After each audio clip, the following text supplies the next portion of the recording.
the persona of who my consumer is. So I'm putting, where would she stay? What education, the marriage, of course, she has children. Then what are our goals? What are the challenges? One of the challenges I can see, for example, would be time, because you're gone all day, you're back at night. I mean, you're literally busting and busting to even pick your child from the crèche. So by the time you're getting home, that's when you remember, oh my God, I don't have diapers anymore. Oh, and I use only Pampers. So again, I'm drawing up my persona. That way, it helps me to tailor, all the marketing I will do to a particular consumer person, if I can use that word, right? So the channels I will use will also be different, right? So of course, what are their values? What are the negative information that what are the negative information I need to know? Are they difficult? Do they have the budget? Do they have patience? So again, that will help me to know, do I need to add logistics to it? And this is very instrumental, because if you're selling to someone, if you're selling imported diapers, that means the reason they're buying from you online or wherever you're selling is probably because they feel like, you know what, I just need this. This is what I'm going to use. Then if I know that their challenge is time, I may actually think and work around a 6-hour logistics plan for them to say, if they call me now, in 6 hours, I'll get it to you. That becomes now an offering that you've had a bundle of. So again, it goes back, it helps you to redefine what you're selling again, because now you're no longer selling imported diapers. You're selling imported diapers delivered within 6 hours, right? So that is definitely more valuable to your consumer, because now you know the kind of people that they have than anybody else, and you will sell out more.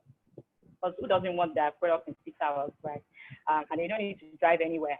Okay, so beyond that, so I mean, again, that's like the first thing you need to do, right? So moving on, we just basically need to dive into what the traditional channels, what the channels is itself. Once you know who your consumer is, then you can now begin to say, okay, now that I know who they are, where they're hanging out, then I can choose where will I reach them, right? So for example, I was talking about the imported diapers person. So I can assume that for her, she probably spends a lot of time on Instagram, right? Because, she's coming back from work, she's tired, she's just strolling, she's in the car, she's either driving or inside traffic, she has a driver, whichever one, she can keep scrolling and basically just looking at her Instagram feed. That way she can find me. Or, oh, there's a billboard, right? She can find me because she's driving, she's in traffic. Or now that there's COVID-19, I mean, no TV, maybe TV, right? No billboard, even no radio, because I mean, most of the time the only reason we listen to it is because we're in traffic and we're going to work. And then it looks like digital will now be the only way I will reach that kind of person. Okay, so, but anyway, I'm not going to bug you too much about consumers, because I know that you guys are fine on that. You've done everything on consumers already. So what I'm going to go ahead and talk about is what channels we have. So I kind of just put it in 3 different ways, I kind of broke it into like 3 or 4 different channels, right? I put the traditional, then social, then there's a website, then there's the digital. That's like the same digital. So starting with the traditional channel, right? I know that we all know about these things: TV, radio, billboard, flyers, events, and newspaper appearance. But because we want to understand it, so I'm going to kind of just dig in a little bit, right? So for TV, a lot of us, for people who spend a lot of time on the TV, you've seen a lot of adverts already from companies, especially the most popular ones. And because there's a reason that people do TV, it's because it works. If you want to reach people, people who are mostly at home, maybe stay-at-home moms, if you sell mass market products, why not? You should. Again, it goes back to, who are you targeting? So that now drives where will those people be so that you can reach them there, right? So if you want to do TV, for example, the only reason you're going for TV is because you know that at that time I should have 85% of my consumers or my customers at home watching TV, right? So for example, you know that BB Niger is ongoing, right? So I hear that last year it was their headline sponsors paid $3 million for for the sport. So headline sponsors, that means they're like, it's like Bet, I think that was Bet Niger, yeah, Bet Niger, BB Niger. So they were everywhere, and all of that. $3 million, that's 1.2 billion. Again, why would they do that? Because if you are watching BB Niger, there's a high possibility that you are probably someone who would bet as well. You're somebody who probably who hope is a big strategy, because again, you're home, you're hopeful, and also there's a tendency for you to kind of just hope that things will get better, and why not bet, right? So betting companies will know that it makes sense to drop that kind of money, and maybe they don't even need to spend on marketing for the rest of the year, right?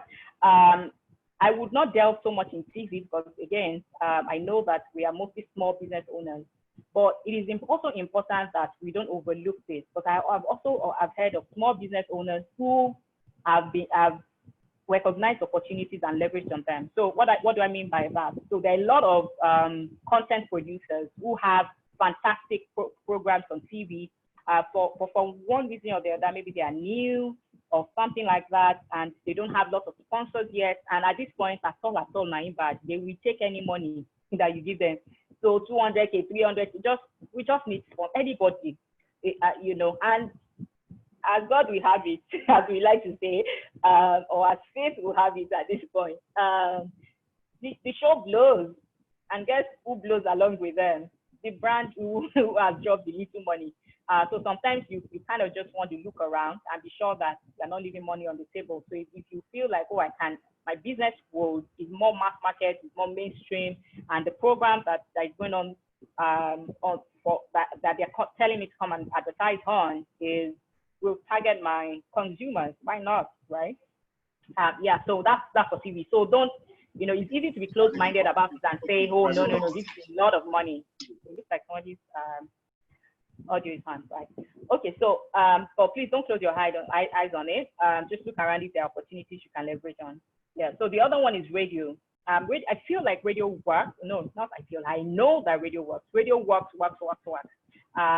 Because people listen to radio. And sometimes it's easy for you to think about Lagos and say, okay, maybe not a lot of people, no, not especially at this time. Maybe COVID has reduced that, but not a lot of that has happened, because outside of Nigeria, a lot of people still depend on radio to get their information.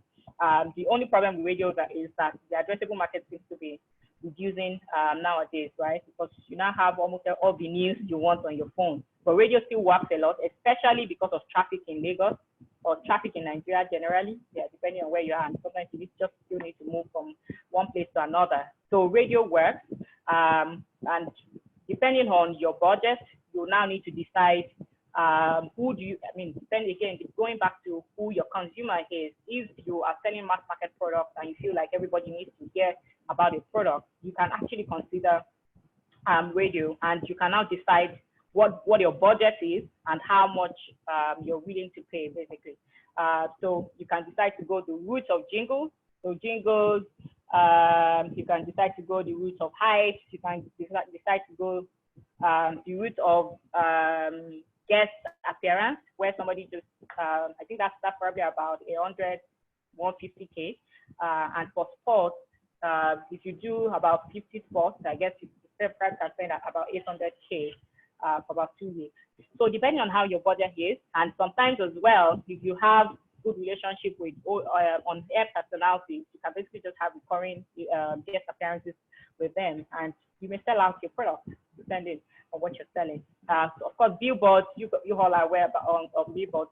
I'm also very particular because I'm particularly mentioning the amount and giving you some ideas, so that again, most of the time, business owners, especially small business owners, you see this in adverts and your mind, you feel, oh my God, I need to have 20 million, I need to have 10 million. Sometimes not really. Basically, you can work with your budget, no matter how small it is.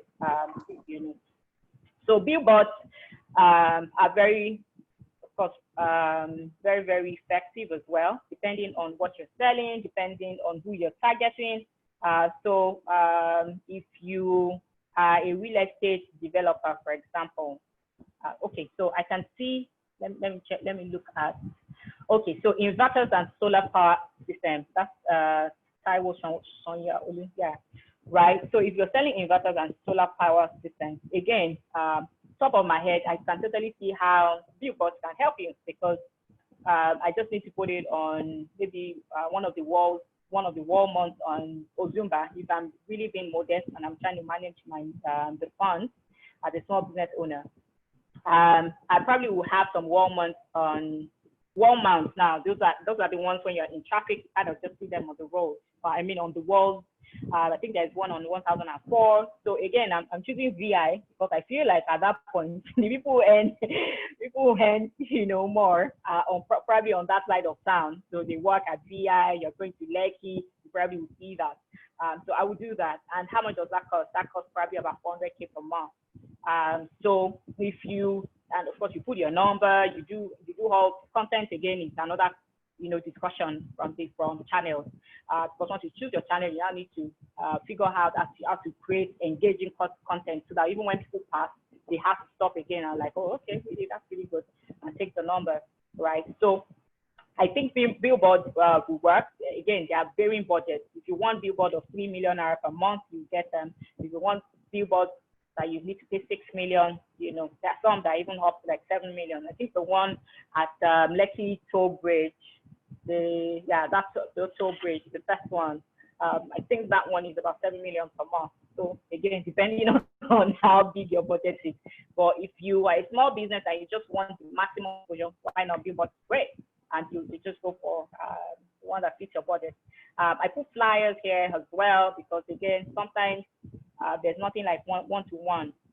And also because in Nigeria, our data is also kind of skewed. So even sometimes when you're doing digital, you also still need to complement it with just flyers. You just get a couple of people and have engagement, direct sales, engage them with flyers and allow people. So one of the very good ways to do it, depending on what you sell. So for example, for inverters and solar panels and all that, it would be to visit high net worth places. So you could visit restaurants on the Highland, restaurants at maybe Oguju, restaurants at Magodo, restaurant. I mean, I just map out the areas where you feel for majority of, I mean, that your customers are clustered, right? And you go there, you may have to pay for some of those for some of those placements. Drop them on, you know, on the counter now, or what do they call those places where they pay? Yeah, payment counters. Yeah. Pay points rather, and that. And sometimes that could work magic, of course, complemented with whatever you're doing already. So events as well. So for most B2B guys, are there B2B business owners here? If you are a B2B, okay, I think that the IT consultant is probably a B2B, right? So if you're a B2B business owner, you would find events very interesting because events are good channels where you just need to find. So for example, the company I work with, we do car financing for used cars, which is actually not very common in Nigeria. You'll be amazed that most people actually just do, most banks do car financing for new cars. So we're kind of just helping people afford, you know, Tokumbo cars by offering loans, right? And offering car financing so that you can pay over 18 months. So one of the ways to reach salary earners, because again, our consumers are structured earners. Not everybody can access it because you will now need to provide proof that you can pay back so that we don't enter into debt, you know. So, right. My point is because our customers are salary earners, structured business owners, we are constantly going for events that have, you know, that these people are clustered at, right? So HR events, for example, there are conferences and all of that. Of course, we will go because, again, how do we enter, how do we get to meet the gatekeepers of the companies, you know, for the HR professionals. So for the IT consultant, I can totally see you. So when they're talking about CEO events or whatever, you know, there are a lot of events nowadays for company leaders and all of those. Those are fantastic opportunities for you to just say, okay, how much does it cost to take a stand? And basically just have those kind of events, because you will literally be meeting the key decision makers there. Your customers are literally there, right? So events works all the time. Now that there's COVID-19 and we're not meeting physically, events still work. All you need to do is also be positioned. I was at an event the other day. It was an HR event as well. It was online, it was a webinar.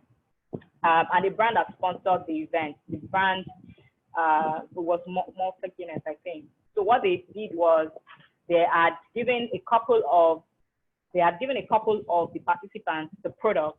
No. They told everybody, sorry, I'm mixing it. They had told everybody that their path to come into the event was to get a bottle of malt, right? And when you get, I mean, just as you can see me and I can see some of you, you literally show your malt. So when you register, that's what they tell you, just get it and show that. So guess what? Brand awareness, top of mind. And people ask, not even that, sale happened because people had to go out and buy malls because they wanted to attend an event online, like, you know, but hey, we have to get creative. You have to sell your market because this is what life has turned into. This is the new normal. We have to get used to it. Newspaper PR. I mean, typically, a lot of people would say, oh, traditional channels are old school, digital channels are new school. I'm of the opinion that they work well together. Don't fall into the trap of thinking, oh, traditional channels does not work, or it's too expensive, and they like. Absolutely, it can be expensive, but again, it needs to complement what you're doing on digital, and also considering where are your customers. If your customers are more offline than online, you need to go and find them offline. If your customers are more online than offline, of course, you need to go find it. So again, it goes back to who is your customer? Where are they hanging out? Where are they? Again, so and take time. I would really like you to go back to that buyer persona and kind of just list out two people and say, okay, if my customer was a female, what would she be doing? If my customer was a man, what would he be doing? I kind of just map out what that kind of person is, and it will guide you in terms of what channel you should use, right? Yeah, so I'm just going to now go straight to the next one, which is social. And the way I kind of did this was, you know, normally it is traditional digital, and social is meant to be part of digital. But I'm very careful to separate social, because this is representing organic, right? You're not even paying, you're just making use of what Mr. Zuckerberg and what's the other guy's name now? Jack of Twitter, and what Google guys have given to us, right? So of course, you have your Facebook, our beloved Facebook. I know that a lot of people are selling out on Facebook without running one ad, right? And what they do is basically just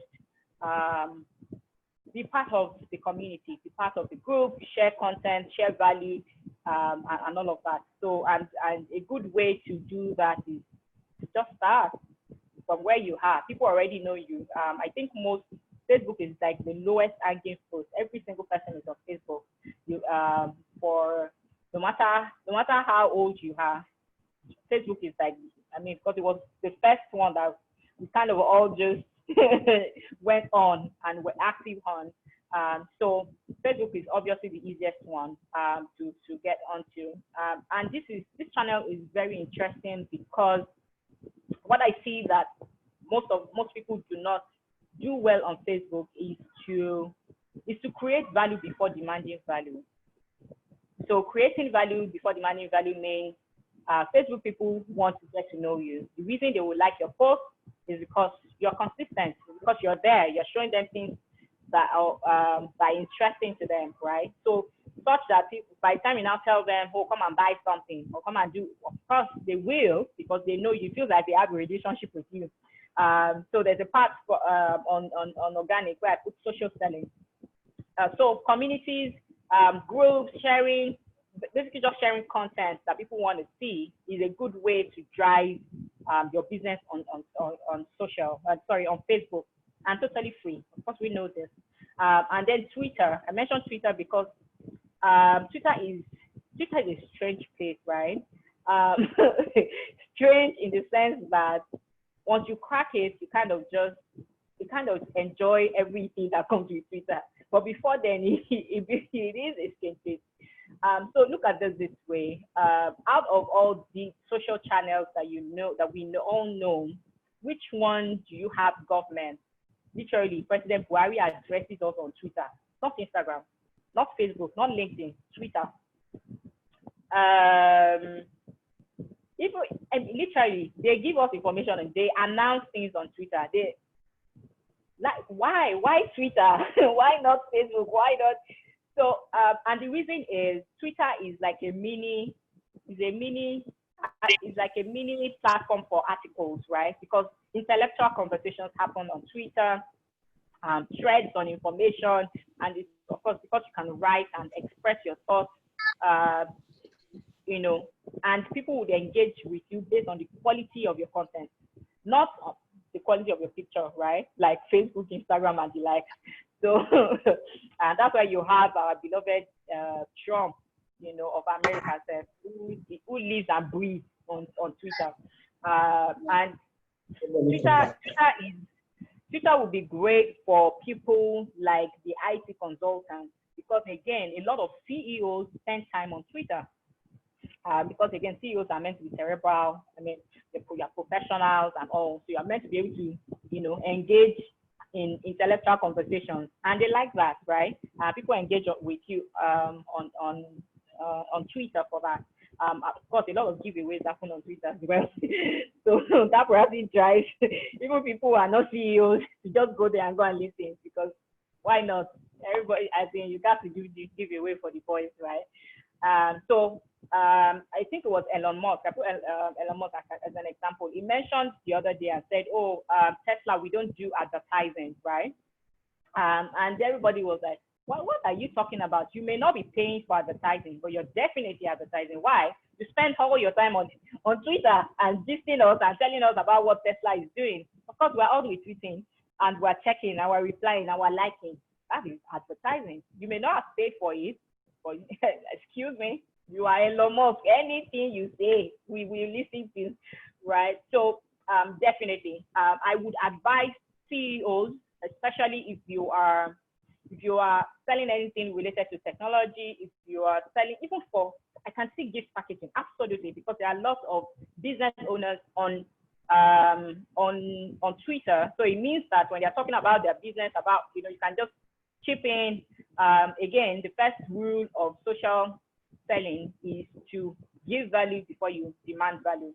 That means you must be consistent, you must be there, you must be engaging, basically. And that's the way you can get away with even not paying so much for advertising. I've seen people's business explode just through social selling.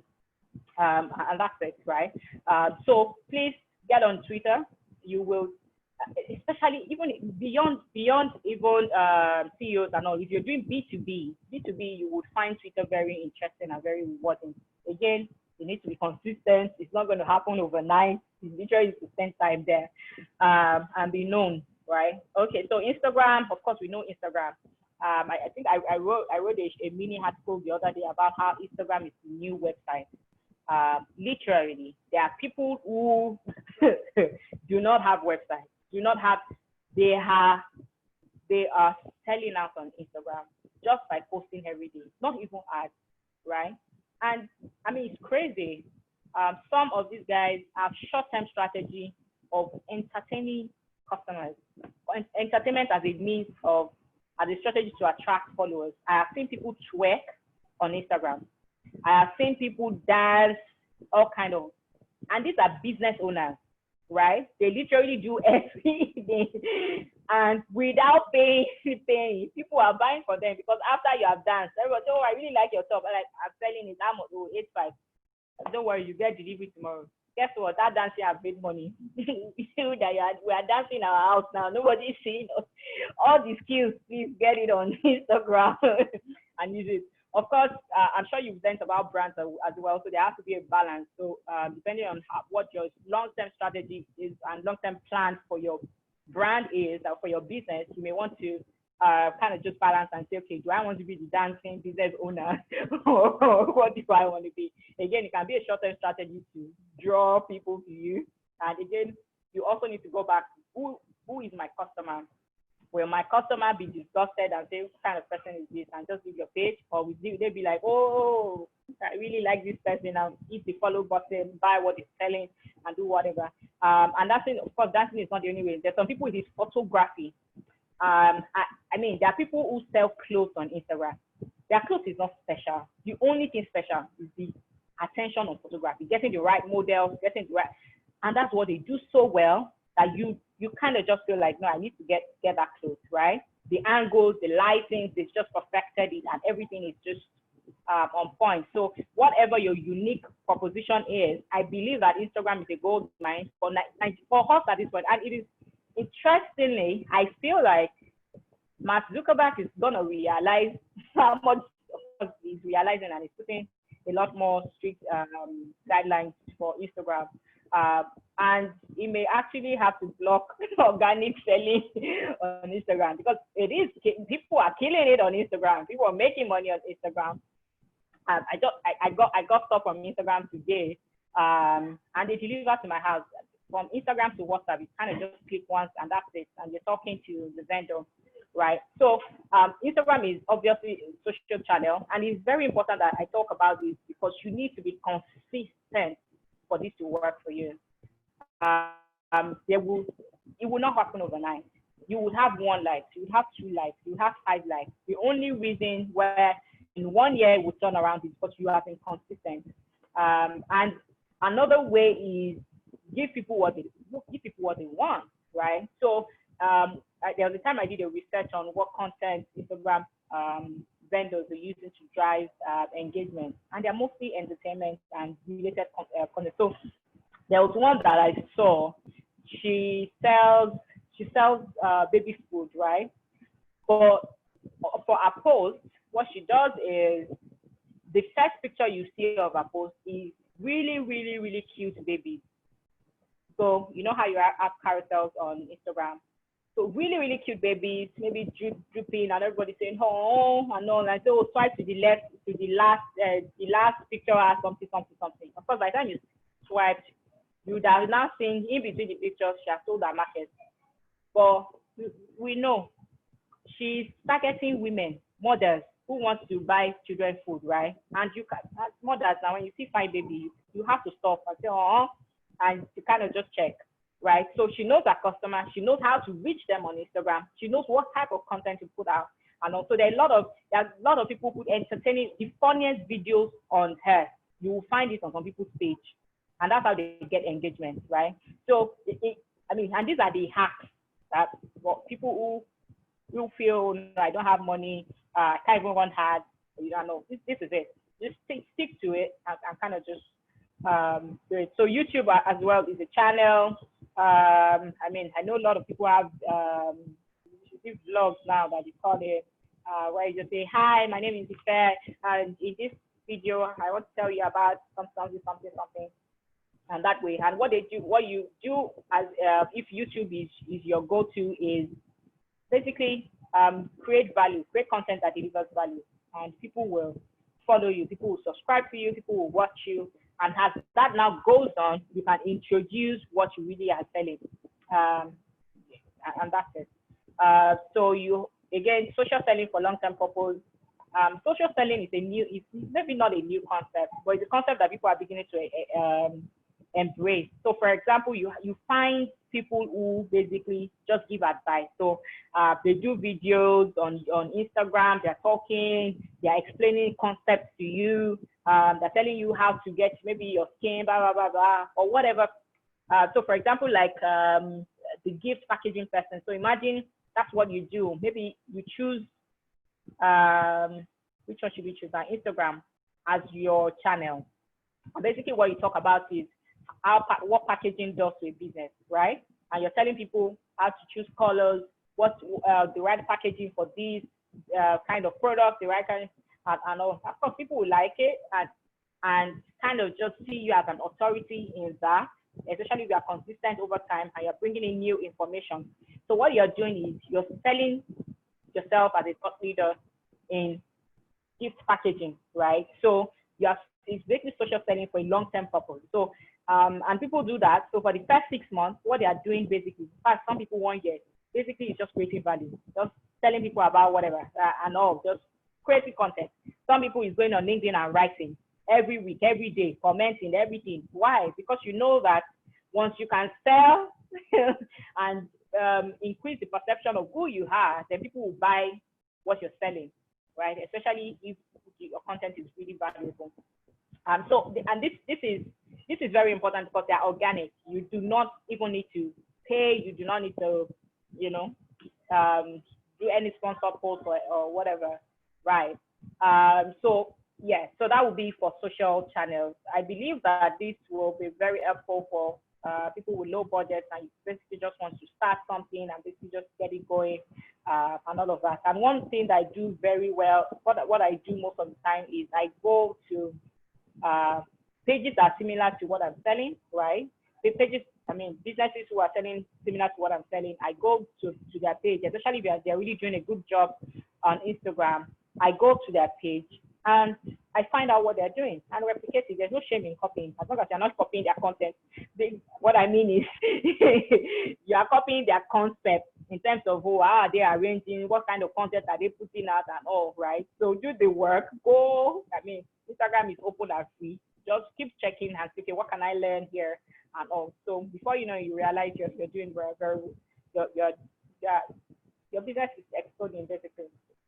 Again, I don't want to forget as well that it is also it is also not as advisable to focus on too many channels at the same time. The best thing usually is to choose one and then choose 1 or 2 that you do pretty well. Focus on it. Once you have mastered it, then you can move on to the next, right? Yeah. So from here, we'll now go to paid channels. Right. So there's a reason why Google, for all the advertising that is done on digital. So for every $3, for example, Google gets $1 from me. Right. So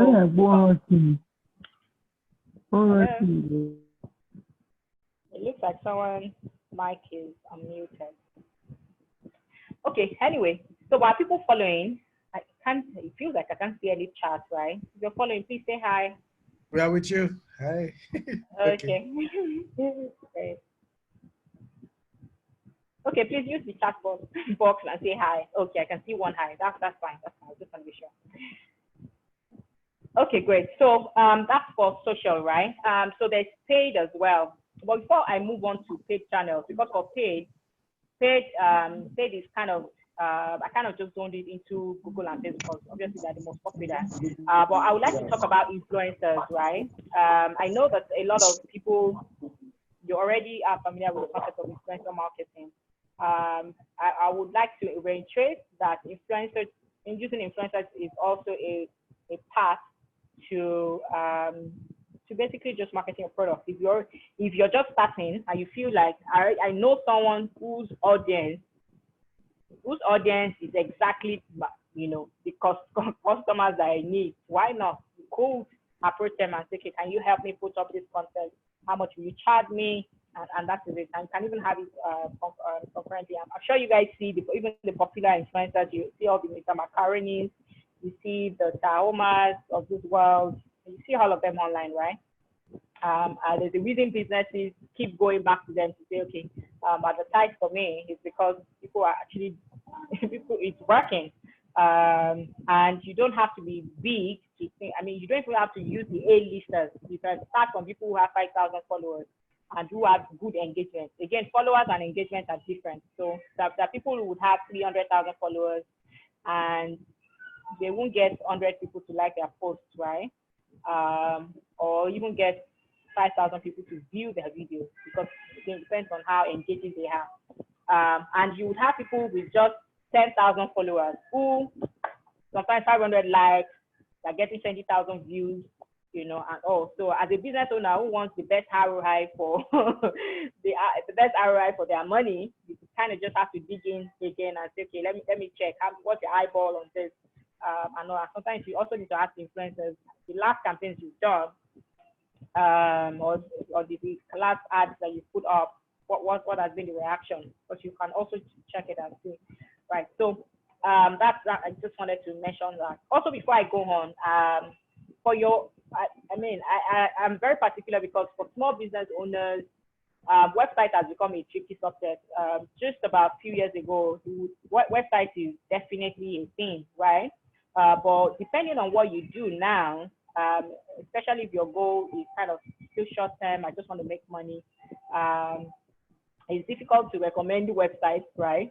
So what I would say for website is an amazing tool and channel for people to find you, especially because people actually go online to look for certain things. So you know the way you go online and say, maybe you don't say that, but a lot of people say that. I say, well, I want to buy a land in Lekki, or I want to buy a house in Lekki, right? If you go and say that, guess what? There's some websites that will come up, right? So if you sell land if you are a real estate developer, you're really real estate business owner, for example, then you know that you kind of just have to be online. You have to have a website presence. Because when people are going to check, especially people with high search intent, then they should find you.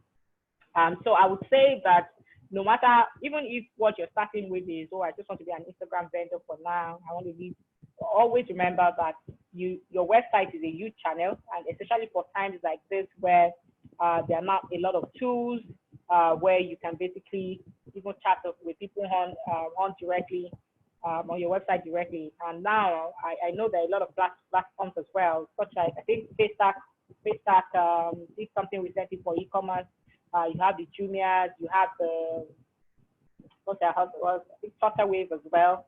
As much as you do all those, you should have owned website presence as well. So that's my point. But you can keep that in the cooler if that's not for you right now. But I think you should have that as a goal. For some businesses I'm seeing here, IT consultants, you should definitely have a website. A school proprietor, absolutely. Gift packaging, absolutely. Auto registration, license, renewal, manufacturers, depending. IT consultants, of course, investors and so on. If your businesses are high trust, because with Nigerians, how do we say that? We say that we live in Nigeria where a low trust society, right? Because we basically also don't trust the other person. So even if sometimes if I've seen you on Instagram, I still want to go online and see if there's a trace of you. Do you have a website? So that you don't run away, right? So so sometimes it's actually very good. But I think there are some businesses you don't even have a choice. Even if it's not very active, at least have it and just keep it there, just as like that. It helps you to drive legitimacy for your business, right? Anyway, so moving to paid channels. Again, there are a lot of paid channels. There's YouTube. I'm sure you when you go on YouTube and you watch videos, right? You see a lot of YouTube ads that are running, and all. So there are obviously companies who are advertising. So that's definitely there, right? So, but I want to focus on Google and Facebook because I feel like number one, they are the cheapest and they probably are the most commonly used by small businesses. And sometimes when you're talking about channels, it's better to master a couple before you moving on to the next. So I'm going to spend some time talking about the Google ads, right? So for Google ads, Google has monopoly on search, really. So if you want to search for anything right now, there's a very high percentage that you're probably checking on Google. So when you go on Google and search for, what am I searching for? For gift packaging. So again, maybe I'm a business owner, whatever. I go online, I'm searching for gift packaging in Nigeria. Okay, a good example is if I was searching for jollof rice spice. Good. I really like this example. If I was checking for jollof rice spices, maybe I want to cook jollof rice. Tomorrow is Sunday, and I kind of just I need to buy rice. And I go online. The likelihood that we'll see Maggi and no is very high, right? So, but guess what? If I was a business, if someone on this training has just created a product, fantastic seasoning, it makes your jollof rice at home taste and smell like those party jollof rice that we all fight for, and you now want to start advertising. The probability that the first few years actually, or the first few months to be more straightforward to the point, the first 2 to 3 months that you would outrank a Maggi or a No in terms of ranking on Google, because you also know that when you go on Google to search, if I go on to Google to search for jollof rice seasoning, the first page is probably where I'll just click on and say, oh, okay, I can see one, I click on it and see where I'll buy it, right? It is very unlikely that somebody who is just starting will outrank people who have been there forever. So what Google Ads does is it gives you opportunity to show up, even if you have not been there, for years. And what it does is it basically helps you to position for people who are looking for something. So they already have intent. So again, let me go back to that example of real estate business owner. So if someone goes online today and says, I want to buy land in Lekki, what comes up? Obviously, there will be property companies who would show up on Google in terms of their website. So you now click on it and you go there. So those are organic search, right? Because they are there. You just check it and that's it. I think if you do that right now, you probably see Nigeria Property, something Property Pro and the like. It's actually interesting that the ones that are really popular nowadays are making noise and using influencers all the time and not showing up on Google. That's actually very interesting. Somebody in their marketing team needs to let them know they are losing money there. Anyway, so those are the two people that show up more, right? So if as a business, if you're a real estate business owner and you are not there when people are looking for you on Google, that you're actually losing money. So what Google Ads now tells you is, you know what? It is okay if you have not been around forever. It's okay if you have not been doing all your work, writing content, doing all your SEO and the like to ensure that you rank. Because the reason you rank is because you are putting relevant content about what people are looking for. So such that when people, search for it, because you already have content on your website that matches what they've read, what they are looking for, Google ranks you and says, okay, set and see what somebody already wrote on this. And this is why a lot of people spend money on content as well. There's content marketing as a channel. There's SEO. So SEO is basically search engine optimization. So optimizing your website to rank when people are searching for relevant keywords.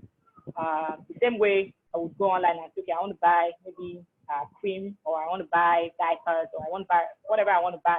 And I go online and search. The companies that show up will probably just benefit from my money because they're there. Just click on it and I buy from them. So what Google Ads helps you to do is to say, you know what? All you need to do is pay for a particular keyword such that you can rank high. So what that means is when people search, they will see your ad. Okay, good. So for example, maybe I click on sell your cars. Sell your car. Good. This is a good example. I'm glad I put this up. So this is very practical, right? So if you look all the way down, you will see how to sell a car. That ad, no ad on it. On a normal day, if you had searched for sell your car, maybe I want to sell my car for one reason or the other, this kbb.com would have been the organic one, the one that is already there, who has done the work over the years, been developing content, been showing up, and all.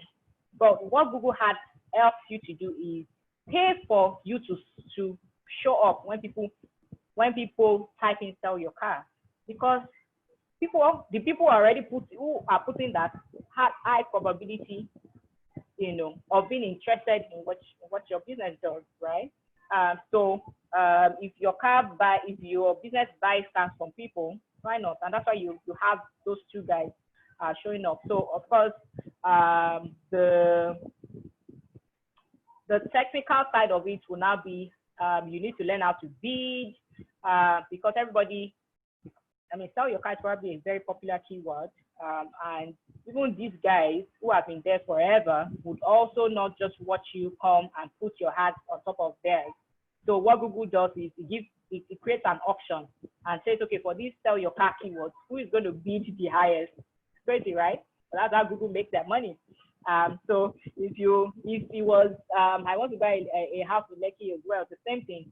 So maybe Google creates an auction for words like, oh, sell your car in Lekki, or buy a land in Lekki, and the keyword is land in Lekki, right? So what happens is all the companies or everybody who's trying to rank for that and pay Google for that will now say, okay, you know what, I'll bid $1, I'll bid $2. So Google obviously will go for the highest bidder. So whoever their money is highest is what Google is going to show up here. So which is why it's also paid channel. The reason it works well is because whoever is coming to type buy land, I want to buy land in Lekki, by the time you do a pool of maybe 20 of them, it's very likely that you get at least one of them who will be interested because there's a search intent for that, right? As opposed to other channels where you basically just randomly click on something. There's a point I wanted to say, I can't remember now. Anyway, so the good thing about this as well is you literally do not need to be a pro to do this. And you can bid as low as possible. You don't have to have all the budget in the world, which is why a lot of people also like to do something. Yes. Right? Right, yes. Okay. Somebody's mic is unmuted again. All right. So that's one aspect of Google Ads, right? Sorry, going faster than myself. Okay, so I already spoke about how your website helps you. Hello, can you guys hear me? Yes, we can. Oh, okay. I thought I was muted for a minute.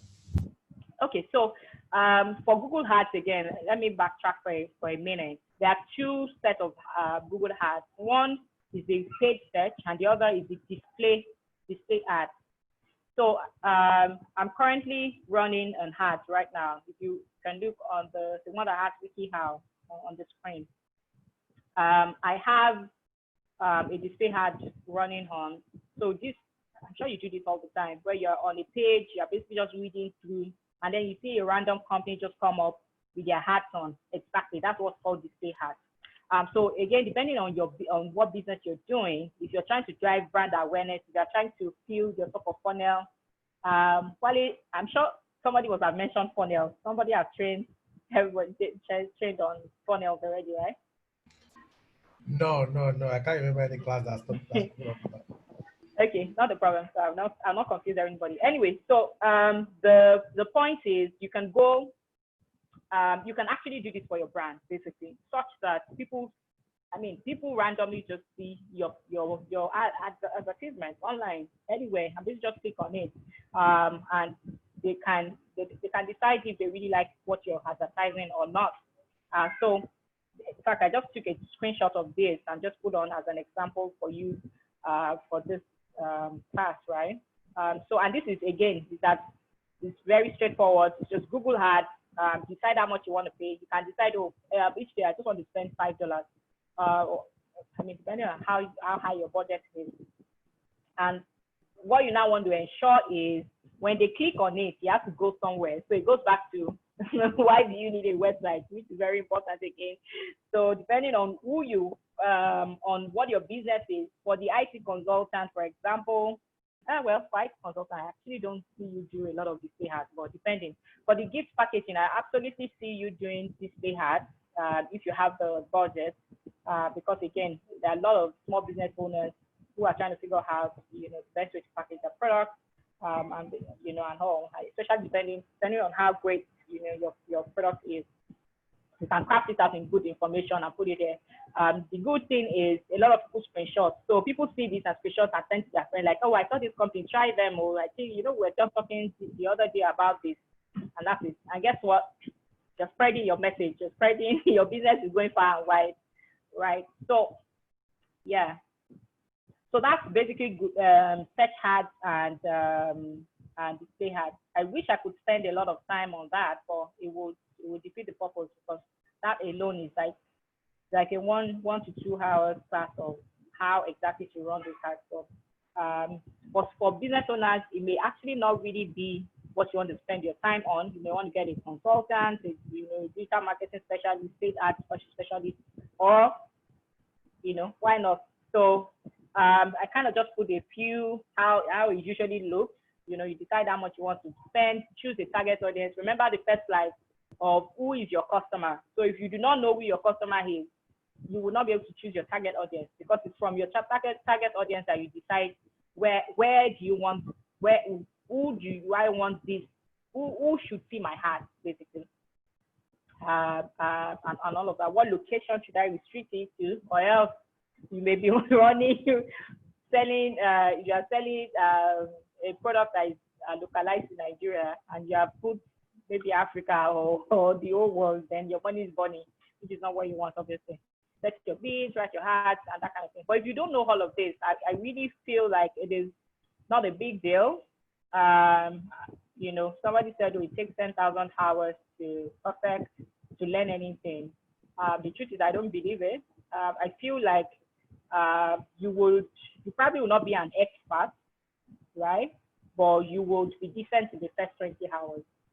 So you just need to spend 1 or 2 days. And thankfully, we're in the world where information has exploded. Everything, every single thing on Google has how to run ads from beginning to the end. If you go on YouTube today, you literally will not sleep till tomorrow, and you will still not be done, right? Because you literally you can sleep there, and you would be able to run a ad by tomorrow if that's what you spend your night doing. So please don't feel like, oh my God, this is above. Absolutely not.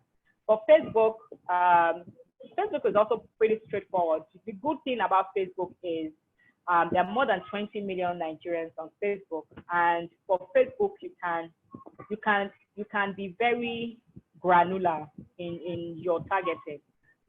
Remember that, again, you've done all your consumer persona, you know how that works and who your customer is. So when I'm doing my Facebook marketing, what I'm choosing is, so for example, I may choose, I want to choose only people on Lagos Island. Facebook allows you to do that. Or I want to choose people only on Lagos mainland for any reason, may even be for logistics reasons. Maybe you feel like, oh, okay, I will only be able to. So if I was doing a 6-hour delivery timeline, I may want to say, okay, if I live on the mainland, why not just focus on people on the mainland for now and service them and ensure that my 6-hour timeline, is perfect. Then I can now move to, so Facebook is so flexible. You can choose based on earnings as well. Again, Nigeria makes all these things very, very interesting, because the data people put on Facebook is, in fact, most people don't actually update what they do on Facebook. So I won't put my trust in what people say they do. But the point is, Facebook is flexible. You can choose dates, you can narrow them in terms of the area that they have and that kind of thing, and you kind of just show them your hat from there. And as simple as just sponsored posts. The good thing about Facebook as well is it links well with Instagram. For business owners who are on Instagram, I'm sure you know this already. And that way you can reach more people. Again, no matter how small your budget is, you can decide, I want to spend $5, just $5. And it can even tell you, do it over 2 weeks, over whatever, and that way you have basically, yes, you can, yes, you're able to do it, absolutely. So Facebook basically just works. I know people who do millions, and that's even been modeled, millions in terms of revenue from Facebook. They spend a lot of money on ads. And they get their money back. The returns are high, so why not, right? Sorry. Okay, I kind of just gave you guys an example of this product that I went on Facebook today and saw. I just saw it. So on a normal day, I probably won't see this. I probably won't see this, but this is it. So if this was your product, I in my house here, I'm looking at it, and if I have issues with my hair, why won't I buy the product? I would try it, right? So, and this is exactly why Facebook advertising works as well. And again, very easy to do. As business owners, go online. Just go. In fact, it will be information overload, And I always advise that don't start big. Start small. Start with your $5. And say, okay, let me run it by myself. Let me see how it looks. How will it look? Who am I targeting? What's the return? How are people interacting with my content, right? And that's it. As simple as that. Okay, so I kind of just threw an extra here. Again, this is in no way an expository training on Facebook marketing or Google marketing or digital marketing anyway, because obviously you can't do that in 1 hour or 5 minutes. But this Facebook marketing is so interesting because Facebook and Google kind of intertwine. So do you remember that I mentioned how I don't think there's just one path to reaching your customers, because your customer is dynamic as well. So your customer goes on Facebook, goes on Google, goes on Instagram, then sees your billboard or here's your radio jingle. So there are different touch points where you can literally meet your customers. So as a business owner, when you're mapping out your marketing and all that, you need to be very clear about what am I doing, how am I meeting them, which one am I using for education, which one am I using for brand awareness, which one am I using just to acquire them.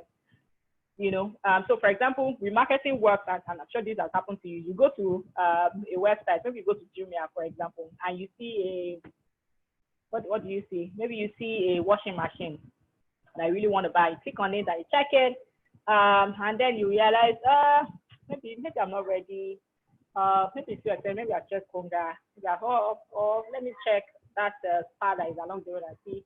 But for anyway, I mean, you kind of just go log off the site and move on.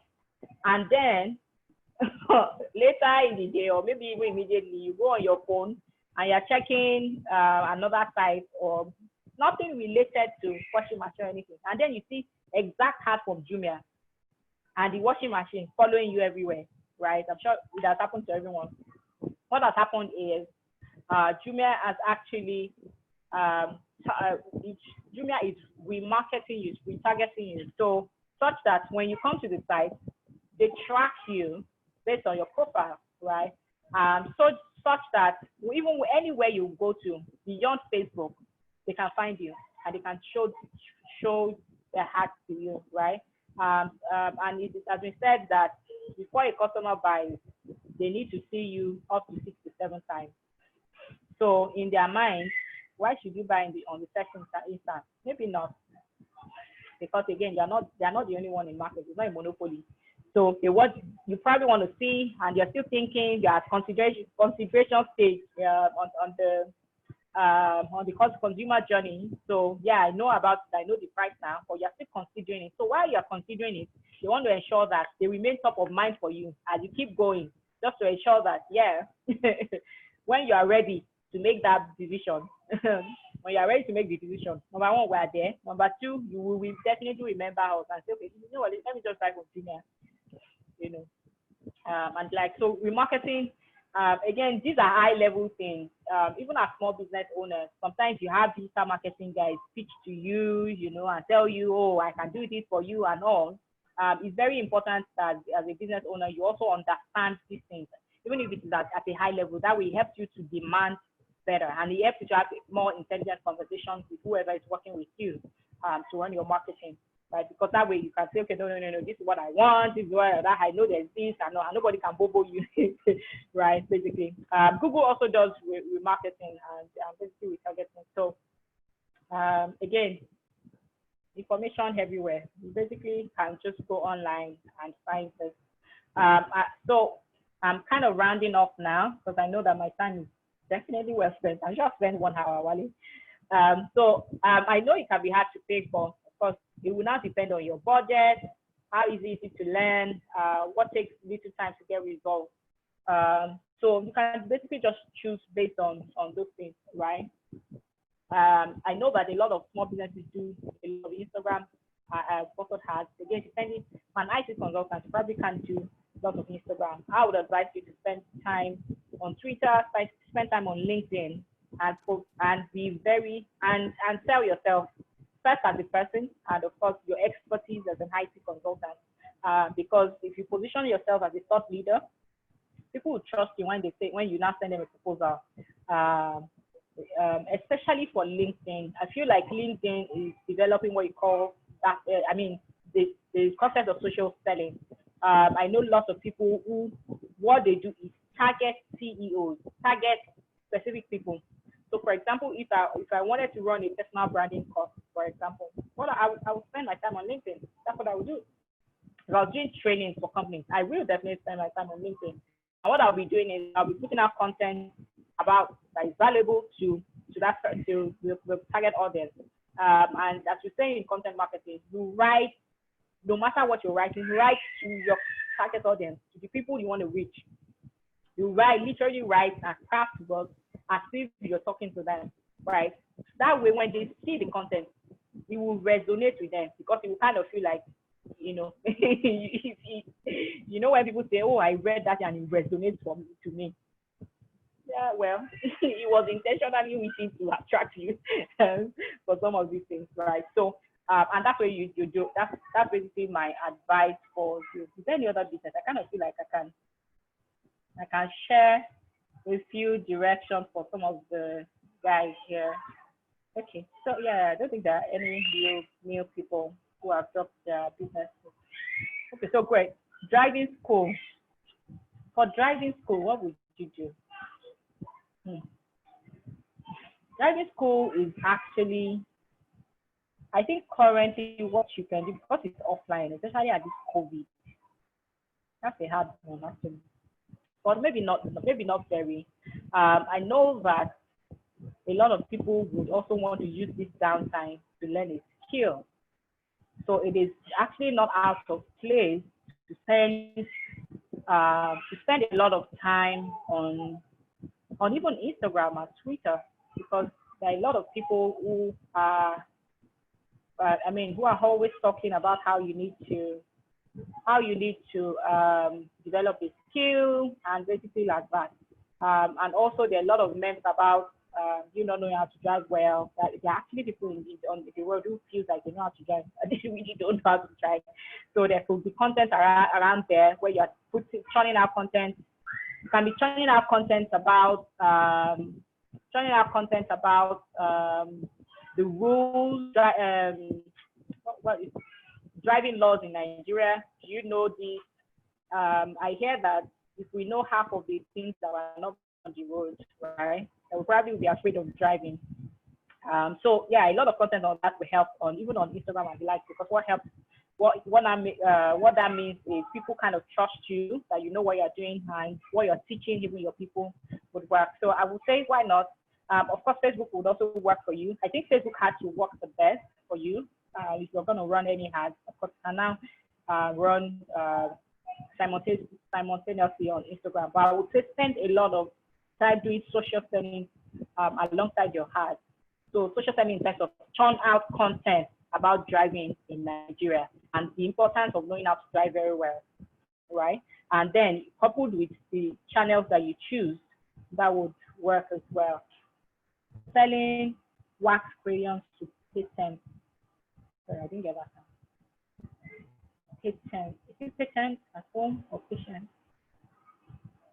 Anyway, all right. So that's what I think about driving. I'm sure if I have some more time to think about it, I'll probably come up with something better for you. I can share with Wally if I think about it. Anyway, so that's it. Choose what is easy for you to basically just maneuver your way around, and that would be it. So 5 tips and tricks to make the most of your channel will be: don't abandon any channel too soon. I see that happen a lot for small business owners. We spend I've seen people say, oh, Instagram does not work for me, and you are selling clothes. No, Instagram works very well for fashion, because really that's one of the reasons people go for to Instagram. The problem is you're abandoning it too soon, and you have not milked it. Milked it in terms of why should anybody come to your page, what is interesting about you, what's unique about your product, and all of those kind of things. So don't abandon any channel too soon. Be sure that you have maximized, you've done everything first before you say, okay, you know what, this is not working for me. Sorry. Again, if you already map your consumer journey, if you know your customers are there, then I would say don't even try abandoning it. You could have other ones. You can easily argue first. Instagram and Facebook usually comes as the easiest one, because again, they don't argue food. You can maybe just start an account today and start posting, and you find people who like you, right? So the easy one, the quick and easy one, you can just start that, and basically just start to run your ads if you want, and that's it. It's okay to switch channels. So if you after this class, for example, if you go back and realize, oh, I think I've been spending time on the wrong channel, it is okay to switch. And switch again is not necessarily switch completely. You'll be probably complement, right? So move your focus from one to another. So instead of, for example, I made mention for the IT consultants now. You have been spending your time on Instagram, and you now realize from this conversation, maybe I should be spending my time on LinkedIn and Twitter. Then you realize that, oh, okay, I need to switch. So it does not mean you put off your Instagram page and say, okay, no, I'm not going to post it anymore. Absolutely no. It just means that you go on it and find out all that you need to know about that channel, and basically just start to focus more on that. And you now realize that the things about these channels are they are actually different. Human behavior is very funny.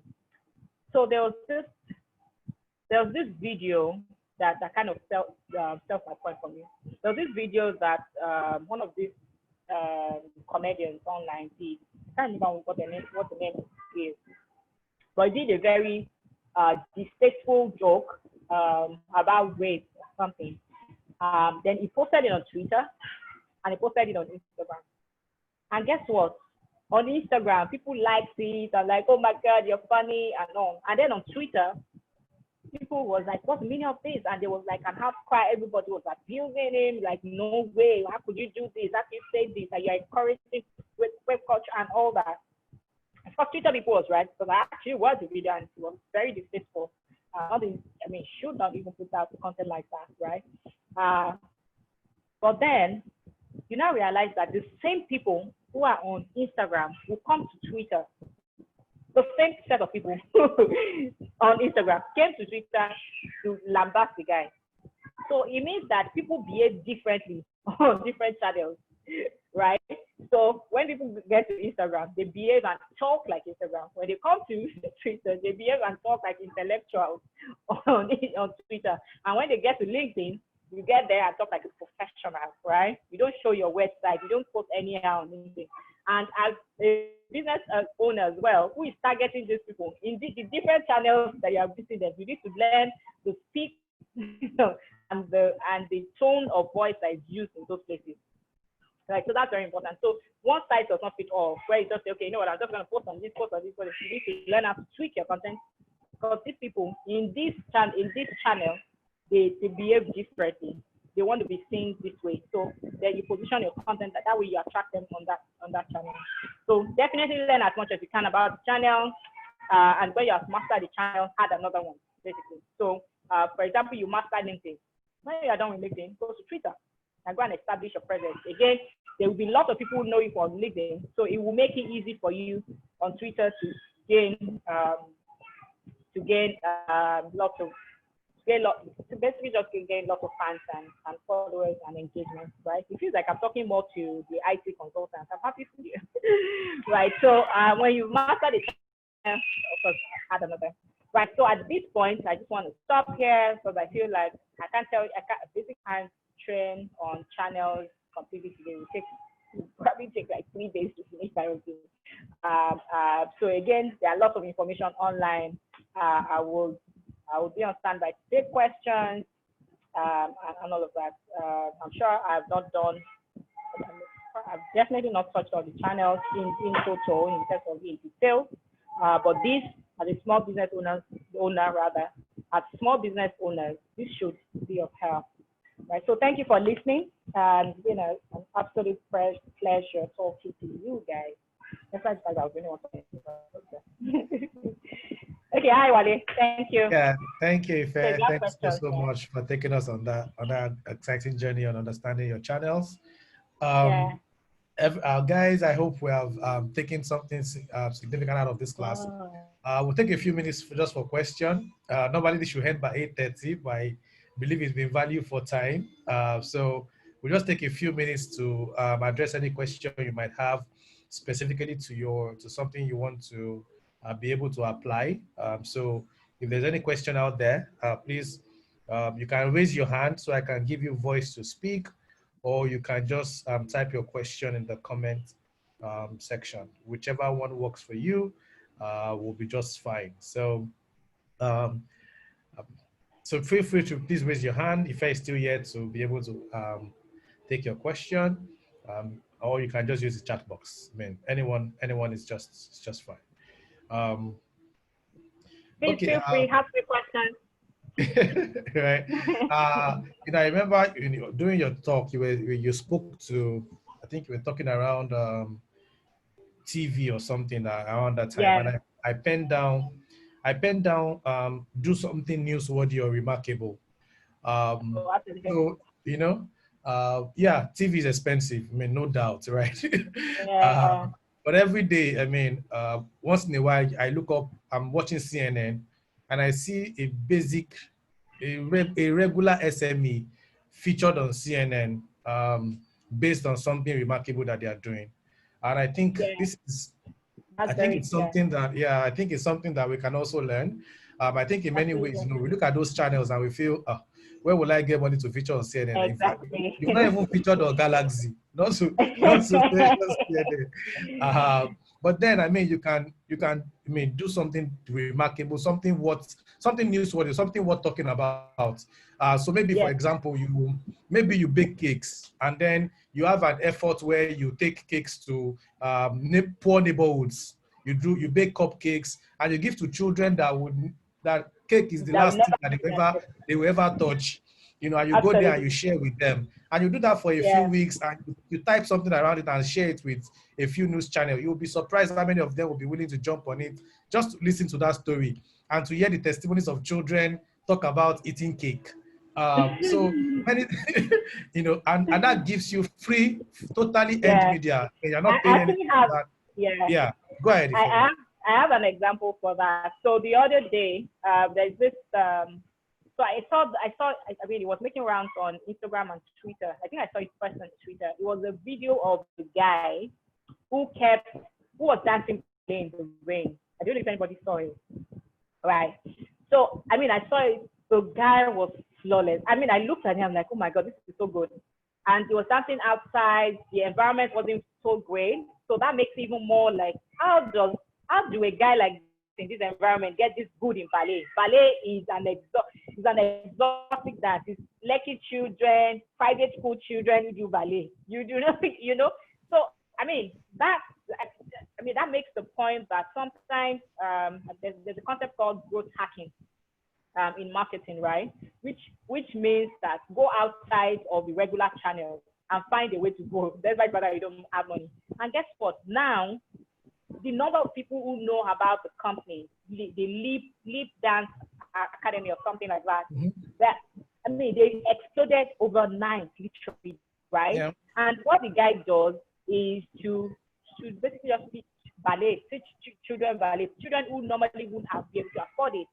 In fact, I saw the house where he was teaching the guy. I'm like, are you kidding me? The guy's in Ojo or something far away. I mean, nothing posh or anything. And guess what? They're everywhere. Like,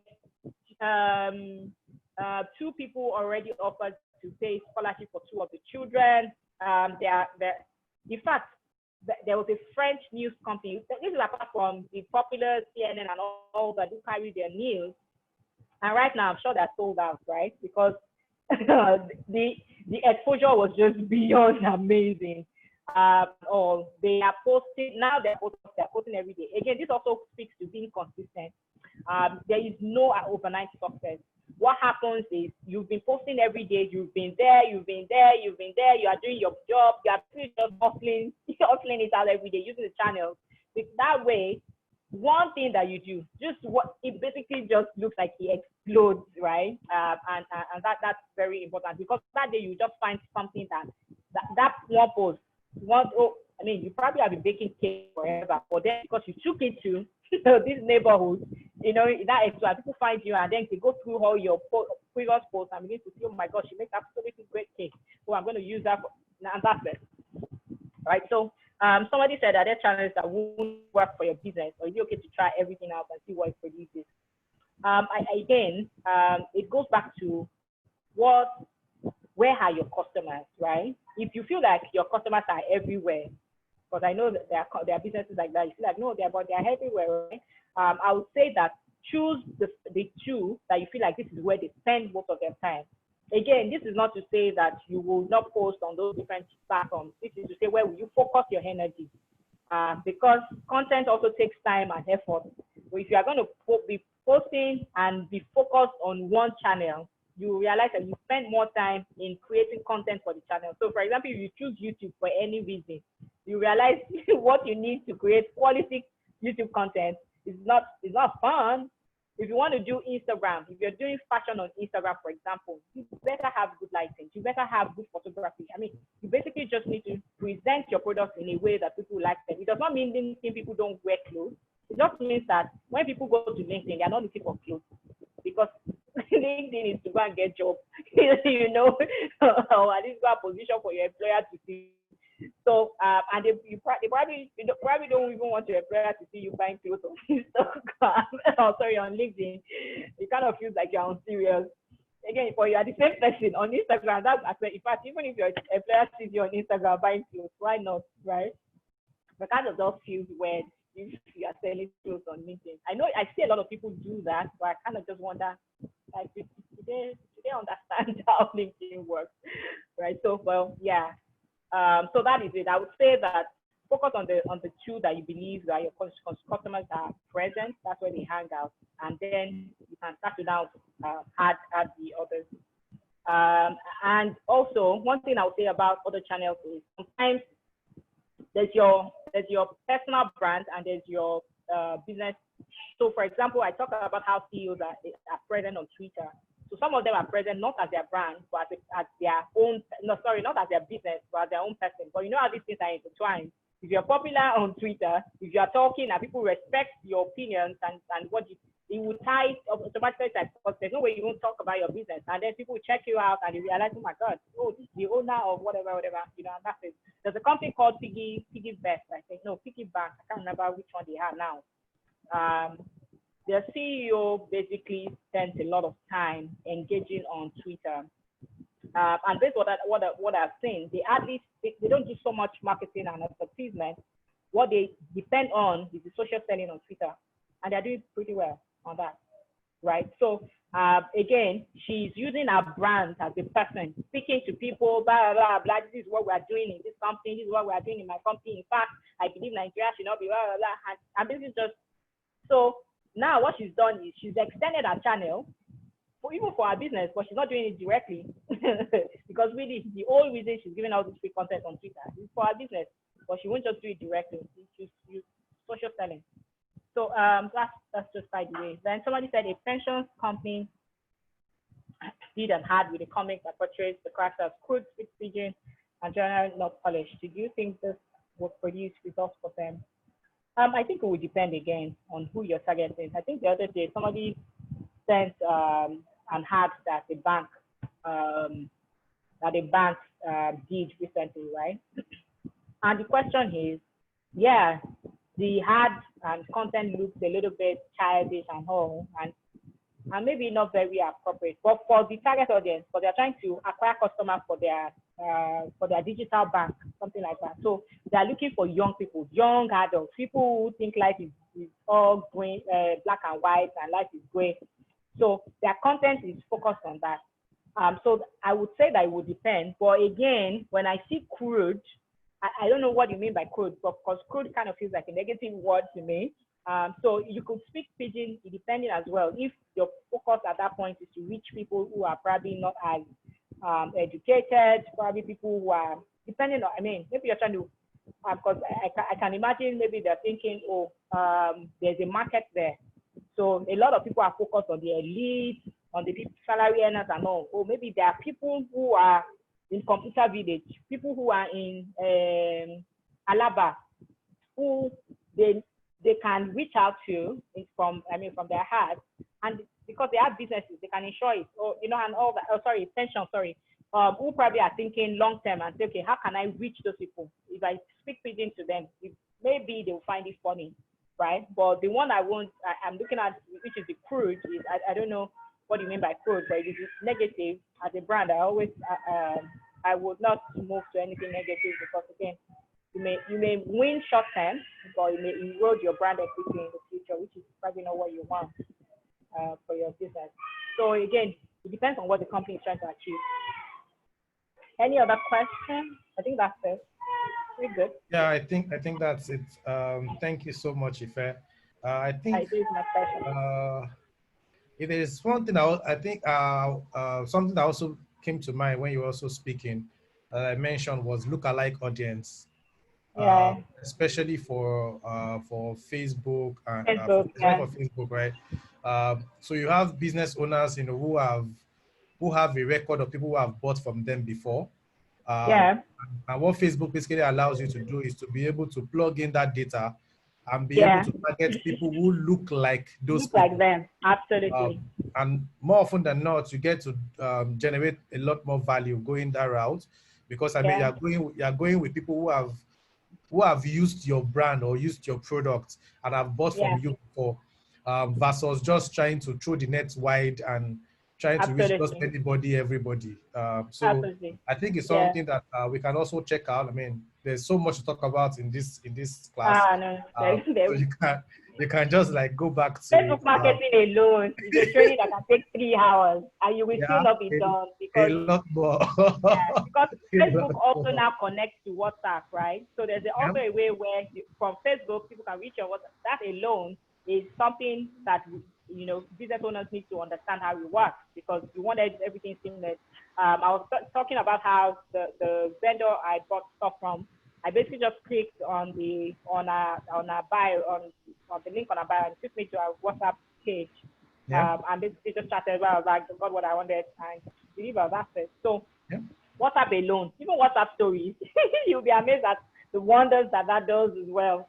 So again, where are your people? Some people would that the people on your contact are not your customers. So you probably should not put all your eggs on your WhatsApp stories, because your stories will only be seen by people in your contact. So it's just knowing who are the people. Sometimes you need to review your contacts, because sometimes people complain, WhatsApp story does not work for me. It won't. There are the people on your contacts. Maybe you need to start to add more people, right? And be conscious about that and say, oh, hi, what's your name?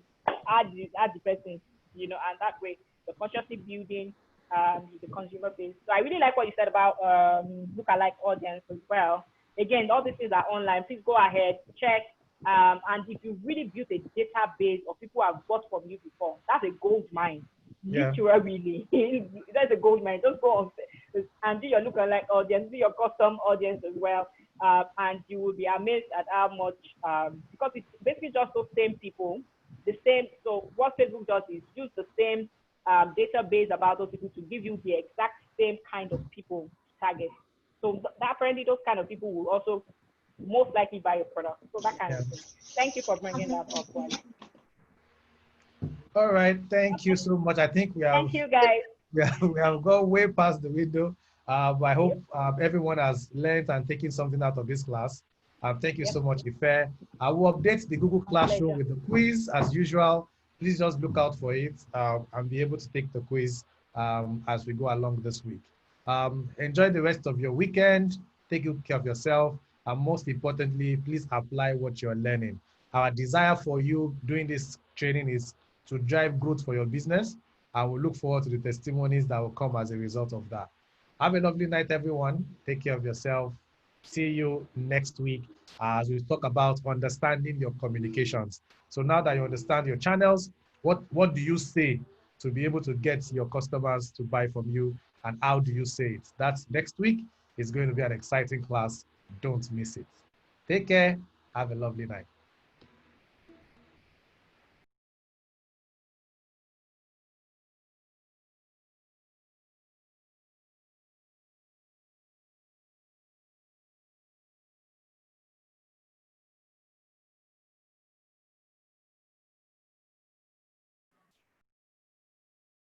When I become and famous, all these faces. Well done.